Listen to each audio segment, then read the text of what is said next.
Hello and welcome to our first lecture on due process and incorporation. This is an introduction to defining what is due process and then looking at a few early cases that define the context of what due process means in the United States. So let's start with just an overview of what these lectures are going to be like, and I'm going to return to this slide in virtually every lecture in this section.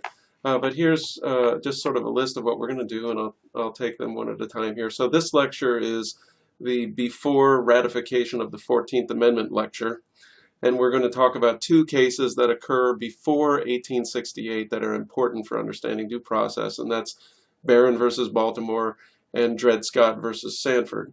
In the next lecture, we'll go on to how the Supreme Court gave an initial interpretation of the meaning of due process in the 14th Amendment, in particular in a case called the Slaughterhouse Cases.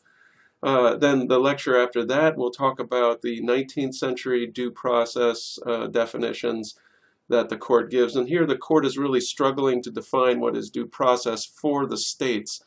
And so it's taking a very organic approach to it that looks very much like what you would think of due process in a common law context, sort of grows and changes with the times. Then we'll go on to early 20th century definitions with cases like Twining and Shelley and Duncan versus Louisiana.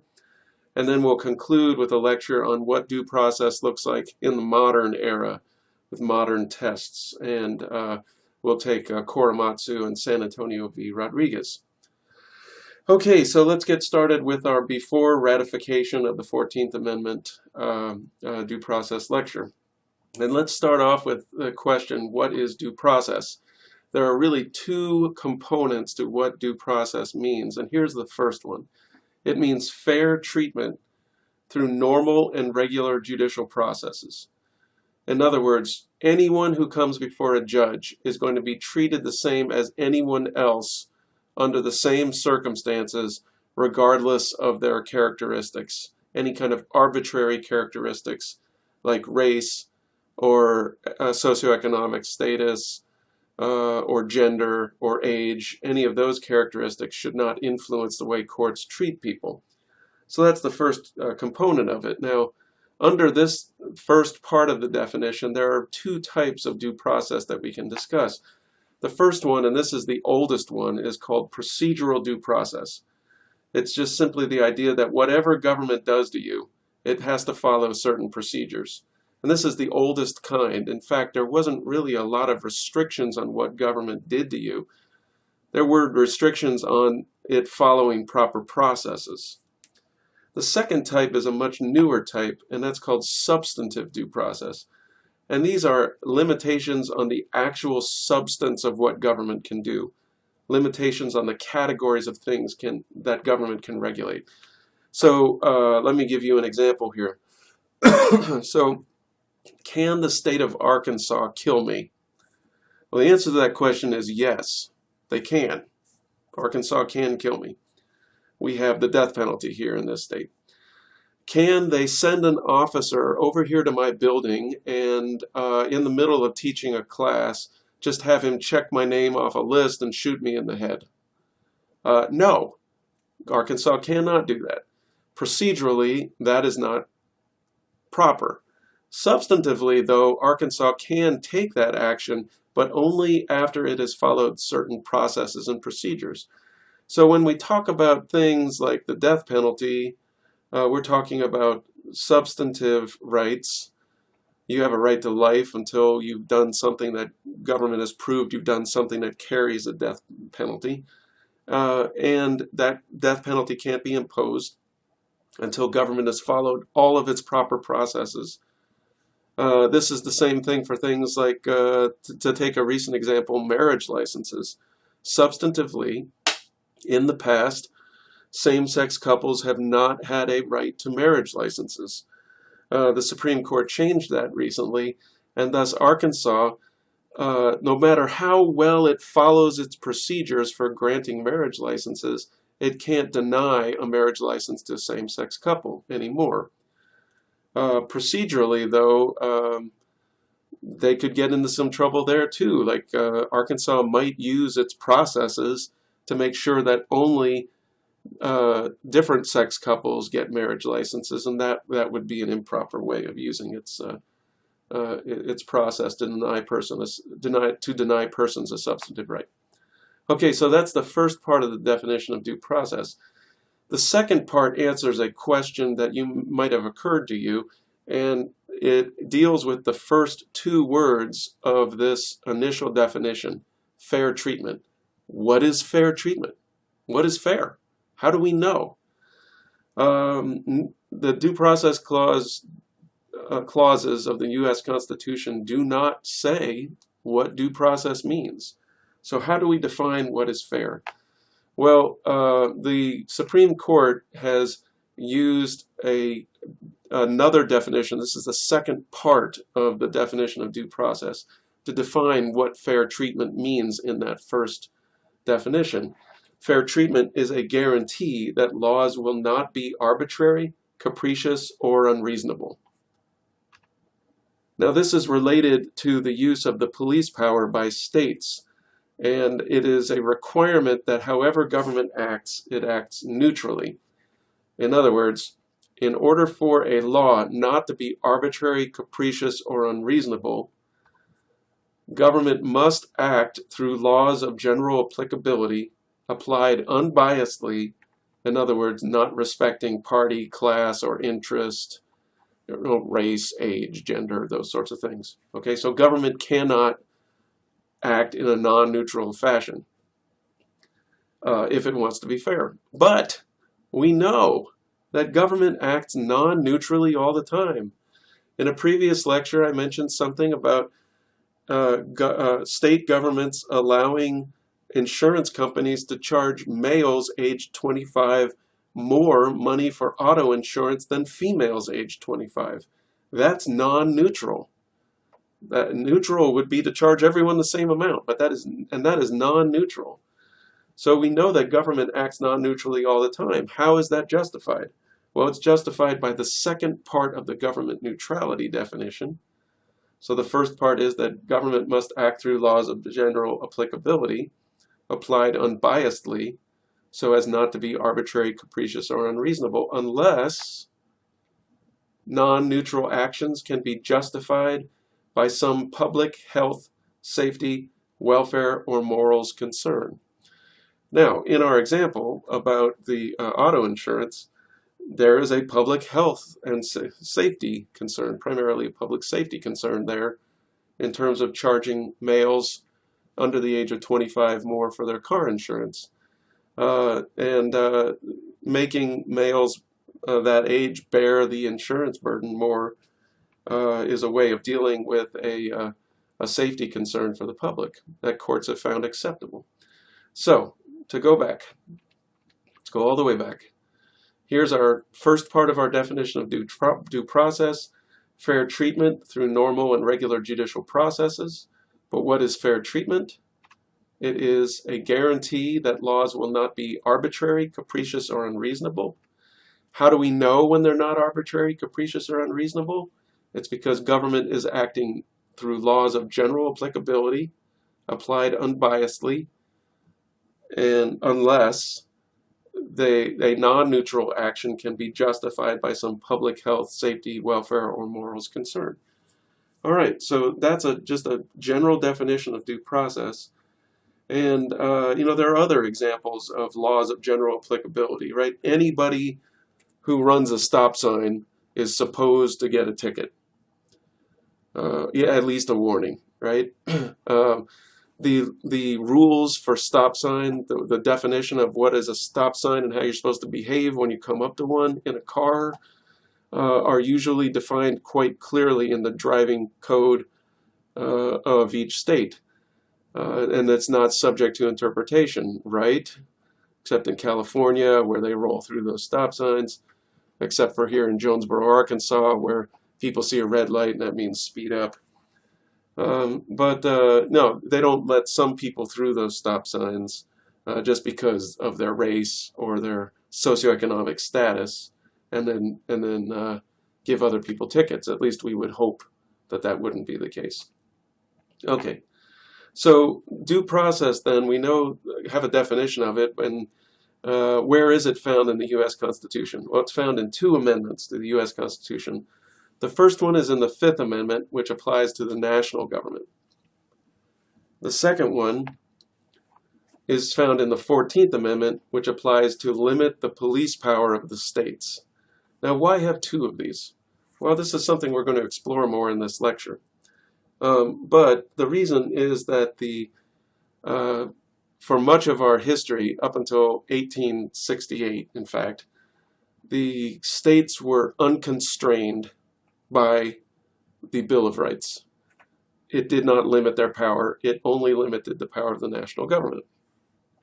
After the Civil War, we pass and ratify the 14th Amendment, which specifically limits the power of the states. Unfortunately, though, in both of these 2 amendments, nowhere is the term due process defined. And that's a little confounding. Courts are then called upon to give it meaning. And courts use the concept of fundamental rights, initially, only fundamental rights, to protect individuals from arbitrary, capricious, or unreasonable government actions. So let's get into this a little bit. I see a typo there. Fundamental rights. So how do we know if a right is fundamental? Like, everybody claims these days to have a right to everything. I can drive my car on the left-hand side of the road if I want to. I haven't heard that one yet, but I've heard all sorts of other things. I can say whatever I want to, which is not true. I have a right to do whatever I want to in my own home. That's also not true. So how do we know when a right is a right and when it's fundamental? Well, the first thing the court does is to ask, is a right fundamental? And if they answer the question yes, then one can claim due process protection. If the court answers the question no, then government can regulate that behavior so long as it does so neutrally, unless it can find an exception. So the fact that there is no definition has caused a lot of difficulty determining what sorts of activities get protected from governmental interference and which ones don't. I'd like to just mention, I started out by saying, is a right fundamental, and how do we know? This is a process that the court has gone through to define what is a fundamental right, and that is at the heart of almost all the cases we are going to read. So we're going to have to pay special attention to that coming up. Okay, so then let's move on to Barron versus Baltimore. This was a case that occurred early in the history of the nation, and the issue that was presented to the court was whether the Fifth Amendment Takings Clause, as well as the entire Bill of Rights, applied to the states. So that was the issue that was before the court, whether the Fifth Amendment Takings Clause and also the entire Bill of Rights applies to the states, thus limiting their power to regulate individual rights, including, in this case, the right to private property without an unjust taking. Now, you've read Barron versus Baltimore already, I hope. This was a case involving the taking of property by the city of Baltimore as part of a process of building up the inner harbor in Baltimore. They allowed a lot of dirt that had been dug up to run into the harbor, and the silt in the harbor built up so much that Barron was not able to get ships up to his wharf to load them and unload them for storage of materials in his warehouses. So it basically meant that his wharf and his warehouse were completely unusable. He couldn't get goods in and out of his warehouse. And so he sued and said, "You've taken my property, and that violates the Fifth Amendment." Well, the court had never addressed this question before about whether the Bill of Rights limits the power of the states. In this case, it was the Takings Clause that Barron says should limit the power of the states, but Chief Justice Marshall considers not just that amendment, the Fifth Amendment, but whether the entire bill should limit the power of the states. And the rule in this case is basically that history shows us, the history of ratification shows us that the bill was intended to limit the power of the national government only. Now, that doesn't sound like a rule. I mean, exclusionary rule sounds like a rule. Barron is a case of first impression. There's nothing for Marshall to go on before Barron. And so he basically just engages in an interpretation of the text of the Bill of Rights and comes to the conclusion that it was never the intent of the framers of those bills to limit the states. So he says things like, if the people wanted to restrict the states, the First Amendment would say, no state shall. But that's not what the First Amendment says. Instead, it says, Congress shall make no law. At no point did the Bill of Rights speak to any government except the federal government. What is stated in Amendment 1, Congress, where it says Congress, does not have to be reiterated in each amendment to have effect. So in other words, he says, if Amendment 1 says Congress, then until an amendment says some other branch of government or some other level of government, he's going to assume that the bill, that those amendments were intended to limit only the power of the national government. So you get to the Fifth Amendment and it doesn't say what government it restricts. He says, no, it's okay because it says Congress in the First Amendment, and that was still in effect. So the bill does not limit the power. The bill does not limit the power of the state government, and this court lacks jurisdiction. That's a typo there. The bill does not limit the power of the state governments, and the court lacks jurisdiction to hear the case because the Fifth Amendment does not limit the power of the state of Maryland and the city of Baltimore. So that's interesting. What happens after Barron? Well, Barron basically creates this dual system of rights that's part of a dual federalist system that existed at the time of the framing up through about 1868. The national government is limited by the bill. So when the national government attempts to deprive you of your speech or to take your property or to establish a national religion or any of the other things listed in the bill, then the court can use the bill to stop the national government from doing that. But what about the states? They can do those things, and we know they can do those things. Well, their power is only limited by their own constitutions and the decisions of their own courts. This has particular importance for important aspects of life such as slavery, which it leaves in the hands of the states. Slavery is left in the hands of the states. If the Supreme Court had decided in Barron that the Bill of Rights limits the power of the state governments, that would have been almost impossible, I think, for them to deal with in terms of slavery. Slavery might have been banned in the United States much sooner. Okay, so it's important to note that Dred Scott, our next case, draws on Barron. Chief Justice Taney, who decides the Dred Scott case, relies on the dual system of rights that Barron creates to also create a dual system of citizenship. And that's what we're going to look at next. So Dred Scott v. Sanford, you should also have read this case, but this case involves a slave named Dred Scott who lived in St. Louis, Missouri. And he was taken by his master out of Missouri into the Ohio territories, which were free. The United States had not organized them into states yet, but those territories that he was brought into, I think it was Illinois or Indiana, they were free. And then after his master was done doing business in that territory, Dred Scott was brought back to St. Louis, Missouri. He argued that once he entered a free state, he was a free man under the laws of that state. So how does the Supreme Court deal with this? Here's the issue. Whether federal courts have jurisdiction to hear a claim that a slave taken into a free territory is free according to the laws of that territory, not the slave state from which he came. You'll notice that the last two cases, actually more than that, Marbury, Barron versus Baltimore and Dred Scott all have to do with standing to sue, or I'm sorry, with the court's jurisdiction, whether the court has jurisdiction over a case or not. The issue here is whether Dred Scott has standing to sue in the Supreme Court. Now, a number of people say this case is about slavery, and most certainly it is. And they object to the idea that this is a case dealing with standing to sue. I am not the Supreme Court. I am not Chief Justice Taney. He wrote the decision that way, and that's how we have to read it.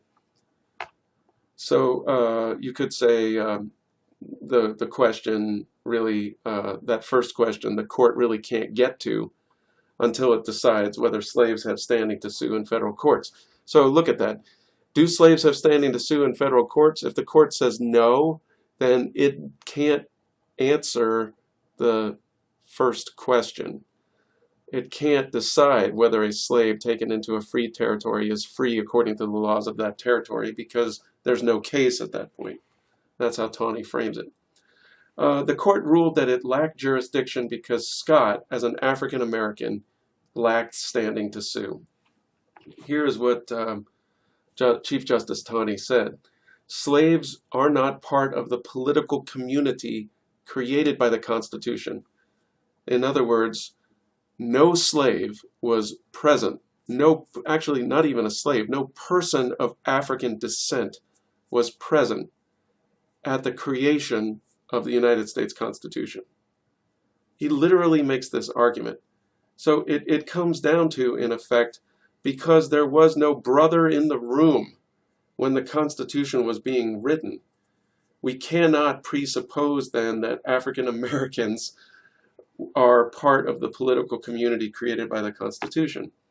If they're not part of the political community, they're not citizens. They fall into a class of people who are governed by the states in which they reside. Their entire lives, all aspects, legal aspects of their lives, are governed solely by the state in which they reside. And as we know from Barron, states are not restricted by the Bill of Rights, and they can do with their citizens as they choose. So Dred Scott v. Sanford then creates two classes of persons. I want to be really clear about this. Two classes of persons. The first person is a citizen of the United States and of their state of residence. These people are, and I'm not making this up, this is precisely what Chief Justice Taney says. These people are white, they are male, and they are landowners. These individuals are both citizens of the United States and their state of residence. So being citizens of the United States, they can bring lawsuits to federal courts, but being citizens of their state, they can also bring lawsuits into their state courts. The other class are people who are citizens only of the state in which they reside, who are not considered citizens of the United States. These people are persons who were not present in the room at the time of the creation of the Constitution. They are not part of the political community. They include women, children, and all persons of African descent, not simply slaves, but also freedmen, are not citizens of the United States. The only place that class of people can go to protect their interests are to their state courts. Now, Dred Scott had done that, actually. He filed suit in the courts of the state of Missouri. This case went all the way up to the Supreme Court of the state of Missouri and then straight to the Supreme Court of the United States.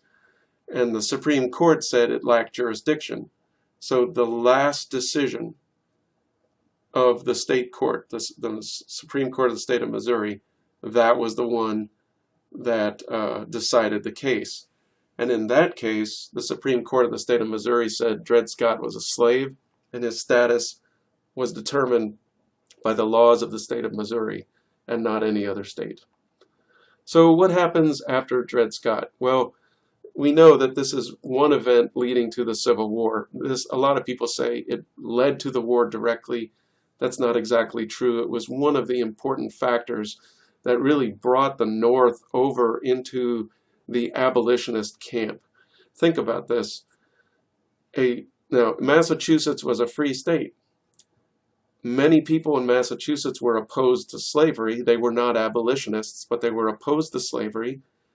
They said, as long as there's no slavery in Massachusetts, I'm fine. If the South wants to have slavery, let them have it. Let them go to hell in their own way, as one person said. But in Dred Scott, the Supreme Court said, nope, slave owners can bring their slaves into Massachusetts or any free state, and that person remains a slave despite the laws of your state. Now that made people in the North feel that their laws, their state's rights, were being violated. After the Civil War, after Dred Scott leads us in part leads us to bloodshed. After that Civil War, we ratify the 13th and 14th Amendments, both of which are specifically designed to overturn Dred Scott and a portion of Barron anyway.